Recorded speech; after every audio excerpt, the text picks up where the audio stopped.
Hello student, this is the new video of guidance and counseling. ये एक ऐसा subject है जो बीएड के स्टूडेंट और इंटीग्रेटेड के स्टूडेंट्स दोनों के लिए ज़रूरी है। वैसे तो गाइडेंस और काउंसलिंग बहुत सारे कोर्सेज में पढ़ाया जाता है, लेकिन क्योंकि हमें इसको एजुकेशन के पर्सपेक्टिव में देखना है, तो हम इसको आज अलग तरह से देखते हैं।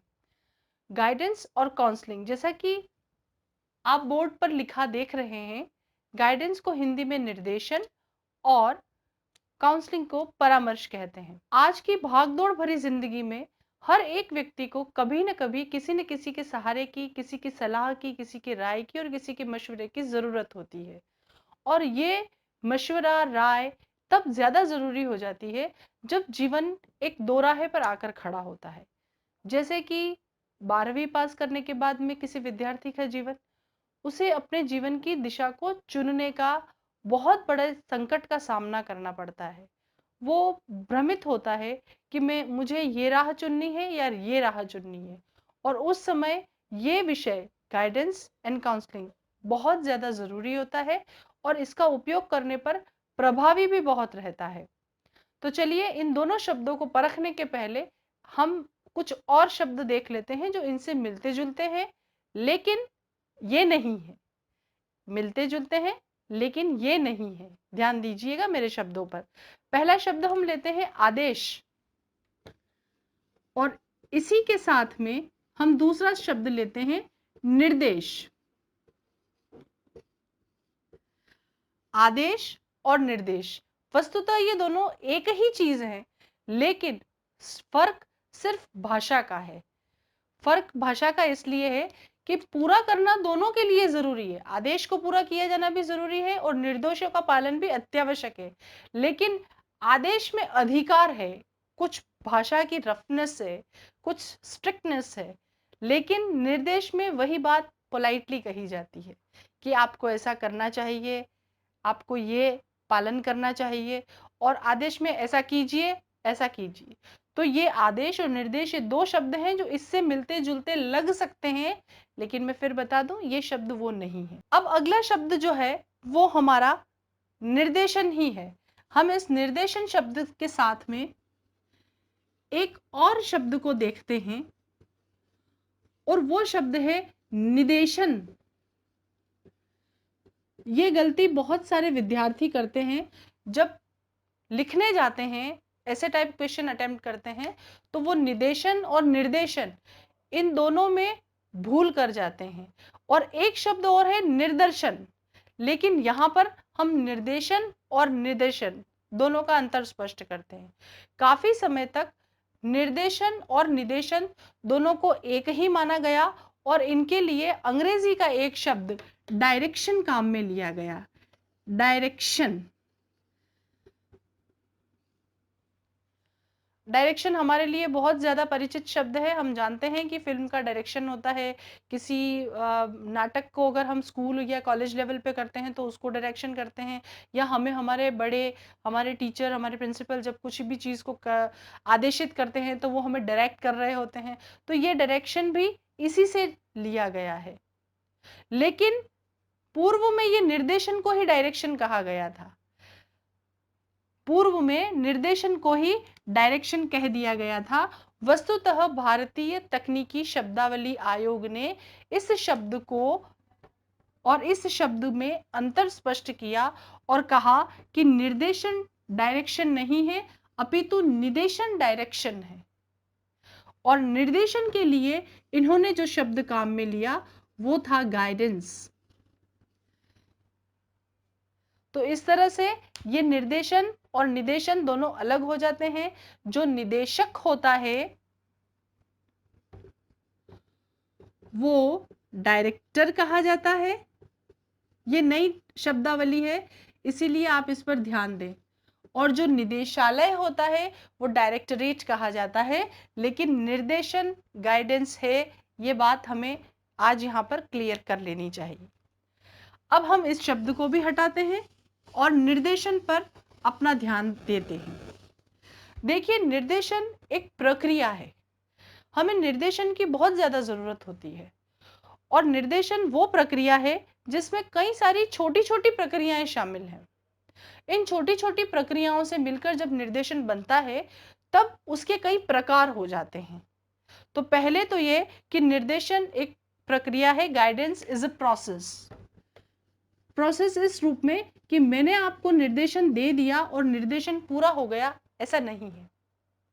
हम प्रक्रिया के रूप में निर्देशन को किसी और वीडियो में पढ़ेंगे। अभी हम परामर्श और निर्देशन में अंतर स्पष्ट कर रहे हैं, इसलिए मैं आपको बता रही हूं कि निर्देशन एक प्रक्रिया है जिसमें परामर्श शामिल है। यहां पर परामर्श हमारे निर्देशन का अंग है। तो इसका मतलब यह हुआ कि निर्देशन, every guidance is a counselling, every guidance is a counselling. अब ये शब्द, ये लाइन आपकी तब समझ में आएगी, मैं इसको लिख देती हूं यहां पर, every guidance is a counselling. अब ये शब्द आपको तब समझ में आएगा जब हम निर्देशन को और परामर्श को अलग अलग समझते हैं। देखिए, यदि अगर निर्देशन एक प्रक्रिया है तो इसके स्टेप्स हैं, इसके चरण हैं, और उन चरणों में से एक चरण है परामर्श। जब हम निर्देशन देते हैं तो हमारे सामने जो लोग बैठे हैं वो बहुत रूपों में हो सकते हैं, चाहे तो सामूहिक रूप में, चाहे अकेले व्यक्तिगत रूप में। लेकिन सामूहिक रूप से परामर्श किया जाना उचित नहीं है, वस्तुतः वो परामर्श कहलाता भी नहीं है। तो चलिए पहले हम देख लेते हैं कि निर्देशन के गुण क्या हैं और परामर्श के गुण क्या हैं। हालांकि हमें ये सोच के चलना है, ये मान के चलना है कि निर्देशन में परामर्श शामिल है, परामर्श के बिना निर्देशन अधूरा है। यदि कोई व्यक्ति किसी भी व्यक्ति का निर्देशन कर रहा है तो उसमें परामर्श शामिल होना अत्यावश्यक है। हम इसको एक एग्जाम्पल से समझेंगे जो बहुत आसान है, और जब आप इसके पूरे चरण को पढ़ लेंगे, पूरी प्रक्रिया को पढ़ लेंगे तो आपको आसानी से समझ में आ जाएगा। पहले मैं आपको निर्देशन की विशेषताएं बताती हूँ। पहली विशेषता तो है निर्देशन की कि ये समूह में भी हो सकता है और वैयक्तिक रूप से भी हो सकता है। मतलब ग्रुप काउंसलिंग भी, ग्रुप गाइडेंस भी होती है और वैयक्तिक गाइडेंस भी होती है। जैसे आप स्कूल में जब 12th में थे तब आपके लिए शायद कोई कैंप ऑर्गेनाइज किया गया होगा जिसमें आपको गाइड किया गया होगा कि आगे आपके लिए और कौन कौन से कोर्सेज हो सकते हैं। देखिए, ये निर्देशन आपको आपकी शक्तियों के बारे में बताता है, आपकी क्षमताओं के बारे में बताता है, आपके अंदर जो जो गुण हैं उनके बारे में बताता है। लेकिन ये गुण तो हम सब में से किसी में भी कुछ भी हो सकते हैं। जैसे मैं अगर स्टेज पर आके ये कहती हूँ कि 12वीं अगर आप आर्ट्स से कर रहे हैं या आप साइंस मैथ से कर रहे हैं तो आपके पास में इतनी सारे करियर के ऑप्शंस हैं, आप इसमें से कुछ भी चुन सकते हैं। तो सामने चाहे 50 बच्चे बैठे हैं या 150 बैठे हैं, वो सारे जो सोर्सेज हैं वो सभी के लिए खुले हैं। लेकिन परामर्श मैं सबके साथ में नहीं दे सकती। जब हम परामर्श पढ़ेंगे तब इसी वाले एग्जाम्पल को हम कंटिन्यू करेंगे। अभी हम चलते हैं समूह और ग्रुप गाइडेंस के बाद में गाइडेंस की अगली विशेषता पर, जो है कि गाइडेंस 3 तरह की होती है, 3 प्रकार की होती है मुख्यतः। एक तो है शैक्षिक, जिसे हम एजुकेशनल कहते हैं, फिर है वोकेशनल, जिसे हम व्यावसायिक कहते हैं, और पहली ये, दूसरी ये, और तीसरी है वैयक्तिक, जिसे हम इंडिविजुअल कहते हैं, इंडिविजुअल। तो ये 3 प्रकार है निर्देशन के, लेकिन परामर्श के ये तीनों प्रकार नहीं है। यहां पर निर्देशन के लिए किसी भी ट्रेन्ड टीचर की जरूरत नहीं होती है, यानी कि प्रशिक्षित अध्यापक की जरूरत नहीं होती है। प्रशिक्षण जरूरी नहीं, प्रशिक्षण जरूरी नहीं। और चौथा है सबसे इंपॉर्टेंट कि निर्देशन हमें किसी भी रूप से, किसी भी तरह से प्राप्त हो सकता है।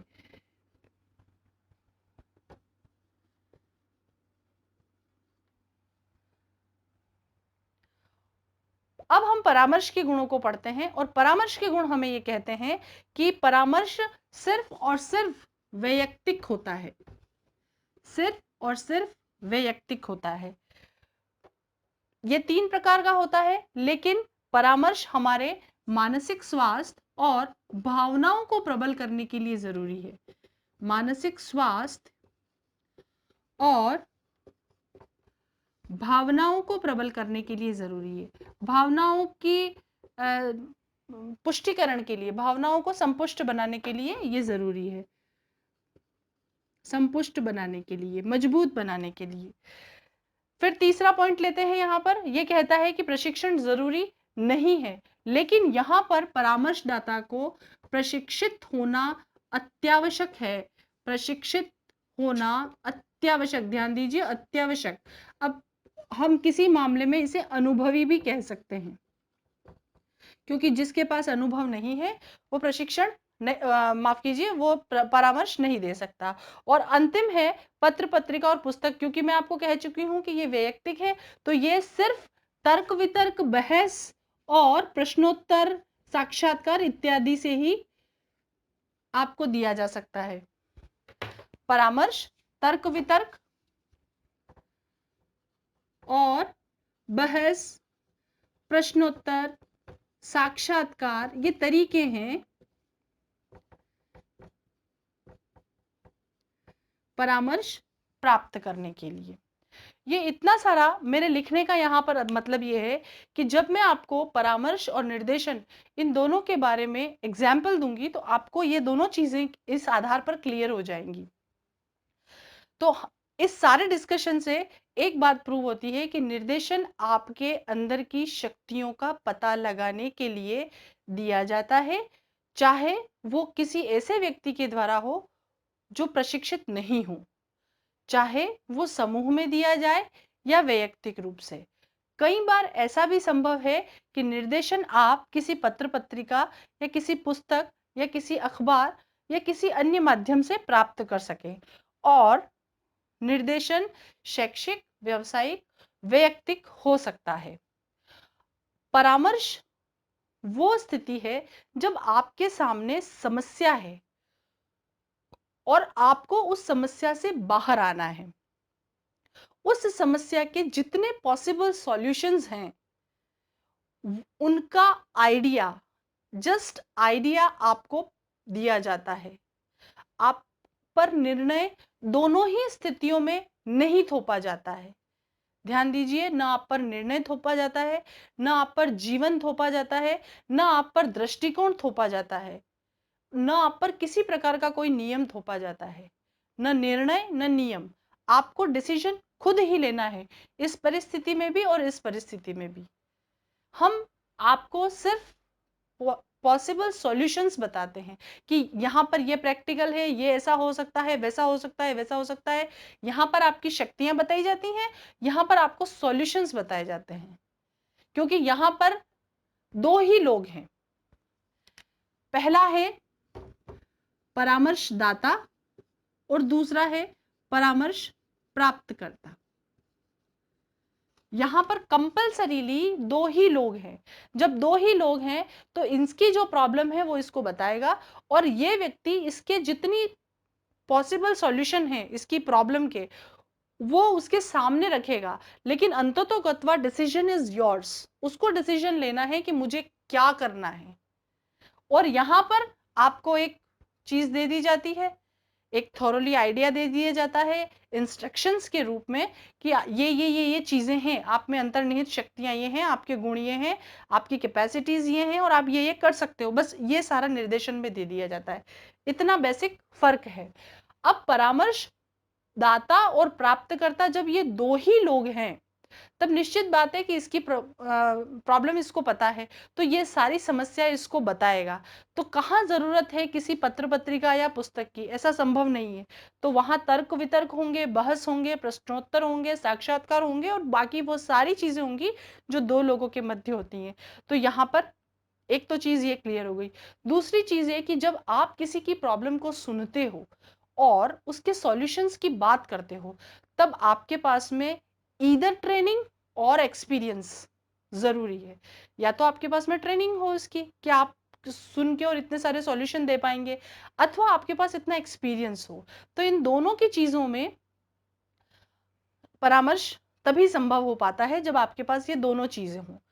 मानसिक स्वास्थ्य और भावनाएं संतुष्ट करने के लिए अधिकतर परामर्श दिया जाता है, क्योंकि ये बड़ा इंडिविजुअल होता है और हम लोग जो चीजें किसी से खुल के नहीं कह पाते वो हम हमारे काउंसलर से कहते हैं, और ये वैयक्तिक होता है, ये इन दोनों चीजों से क्लियर है। तो ये जो दोनों चीजें हैं वो बिल्कुल आपके सामने नीट एंड क्लीन है कि ये जीवन को निर्देशित करती हैं, हमारा दृष्टिकोण विकसित करती हैं, हमारी क्षमताओं को विकसित करती हैं, हमें स्व निर्णय लेने के लिए, सेल्फ डिसीजन लेने के लिए आगे बढ़ाती हैं। ये सारी चीजें हमारे सामने बिल्कुल क्लियर हैं कि निर्देशन अलग चीज है, परामर्श अलग चीज है, लेकिन परामर्श इज अ पार्ट ऑफ निर्देशन, मतलब counselling is a part of guidance. परामर्श के बिना निर्देशन अधूरा है। अब मैं आपको दो एग्जाम्पल देती हूँ, एक निर्देशन का और एक परामर्श का।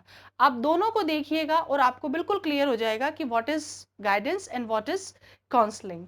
निर्देशन का एग्जाम्पल हम लेते हैं, चलिए कुछ हजार साल पीछे चलते हैं और कुरुक्षेत्र के मैदान में श्री कृष्ण और अर्जुन दोनों का संवाद सुनते हैं। श्री कृष्ण बने हुए हैं सारथी और अर्जुन बने हुए हैं योद्धा, और अपने धनुष बाण रखकर कहते हैं मुझे युद्ध नहीं करना है। उस परिस्थिति में जब दोनों ओर सेनाएं हैं और अर्जुन अपने युद्ध में रत होने की बजाय, युद्ध करने की बजाय वो उससे अलग हट रहे हैं, उस कंडीशन में श्री कृष्ण ने जो कुछ उन्हें कहा दैट वाज गाइडेंस। उन्होंने गाइडेंस दी थी कि तुझे ये करना है, तुझे ऐसा करना चाहिए, तुझे ऐसा करना चाहिए। उसमें कहीं आदेश नहीं था, कहीं निर्देश नहीं था, कहीं भी इंस्ट्रक्शन ऑर्डर कुछ नहीं था, सिर्फ और सिर्फ गाइडेंस थी। और मैंने आपको कहा कि गाइडेंस में परामर्श शामिल होता है, तो वो दो लोग ही थे वहां पर, बिल्कुल दो ही लोग थे, क्योंकि ये पर्सनल प्रॉब्लम थी। लेकिन मैंने आपको ये भी कहा था कि every guidance is a counselling. तो अब यहां पर अगर हम ये सोच दें कि कृष्ण उस समय को रुकने को नहीं कहते, और जब रथ दोनों सेनाओं के बीच में आके खड़ा हुआ था, इधर कौरव इधर पांडव, अगर समय नहीं रुका होता और सभी लोगों ने यदि वो गीता सुनी होती तो क्या बुरा था? कुछ भी तो नहीं। Everything was fit and fine, कुछ सब कुछ सही था। क्यों? कि उसी गीता से हम आज भी गाइडेंस ले रहे हैं। वो गीता हमारे लिए आज भी द बेस्ट गाइडेंस बुक है, तो हमारे लिए ये तब भी जरूरी था। फिर प्रशिक्षण जरूरी नहीं है, लेकिन कृष्ण के आगे तो हमें कुछ कहने की जरूरत नहीं है। फिर लीजिए शैक्षिक, व्यावसायिक और वैयक्तिक। वैयक्तिक गाइडेंस थी, और समूह और वैयक्तिक दोनों ही हो सकती थी। ये अगर निर्देशन हमारे लिए भी है तो वो सामूहिक और वैयक्तिक दोनों होता है। तो निर्देशन का सबसे अच्छा एग्जाम्पल कुरुक्षेत्र के मैदान में कुछ हजार साल पहले श्री कृष्ण अर्जुन का संवाद था। मान के चलिए कि ये परामर्श भी है और निर्देशन भी है। अब अकेले परामर्श की तरफ आते हैं। दो लोग चाहिए हमें, एक परामर्श देने वाला और एक उसे प्राप्त करने वाला, और प्रैक्टिकल सॉल्यूशंस बताने वाला। मैं आपको फिर यहाँ रिमाइंड करा दूं, यहाँ पे जो समस्या थी वो समस्या हम सबके लिए भी है, लेकिन निर्देशन के द्वारा हम सबकी समस्या भी सॉल्व कर दी। यहाँ परामर्श में अभी समस्या सिर्फ और सिर्फ हनुमान की है।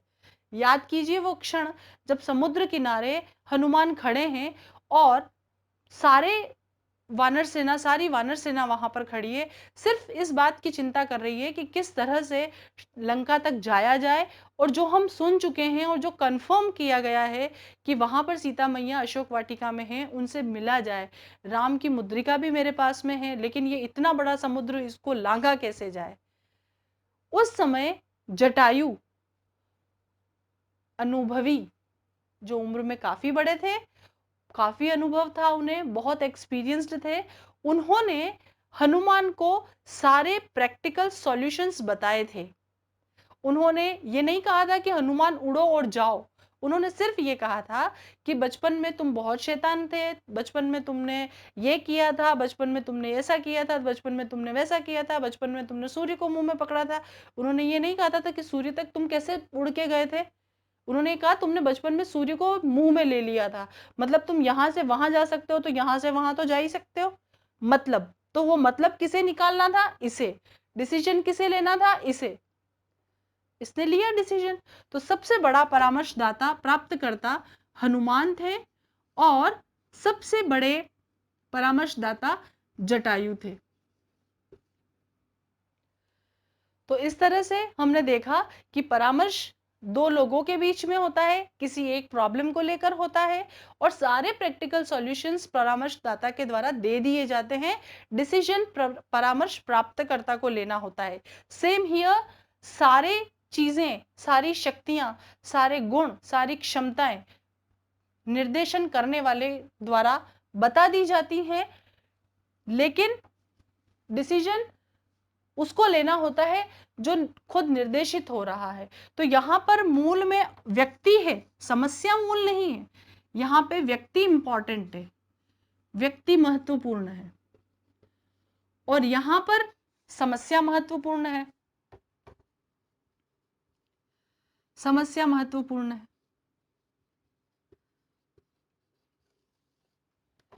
तो इस तरह से ये बिल्कुल क्लीन एंड क्लियर है, नीट एंड क्लीन है कि निर्देशन का एक हिस्सा परामर्श है और निर्देशन परामर्श दोनों अलग चीजें हैं। फिर भी हमें इन्हें समझने की जरूरत है। ये एग्जाम्पल मेरे हिसाब से बहुत अच्छा था। अगली वीडियो में हम तीनों प्रकार के निर्देशन के बारे में अलग अलग पढ़ेंगे और उनकी प्रकृति के बारे में पढ़ेंगे। इस वीडियो से संबंधित कोई भी चीज यदि आपको समझ में नहीं आई हो तो आप कमेंट सेक्शन में जरूर लिखिए। बीएड से जुड़ी हुई, इंटीग्रेटेड से जुड़ी हुई, एजुकेशन से जुड़ी हुई कुछ और वीडियोस देखने के लिए आप हमारी एजुकेशन स्ट्रीम की प्लेलिस्ट को देखिए या डिस्क्रिप्शन बॉक्स में लिंक दिए हुए हैं, उन्हें देखिए। Thank you.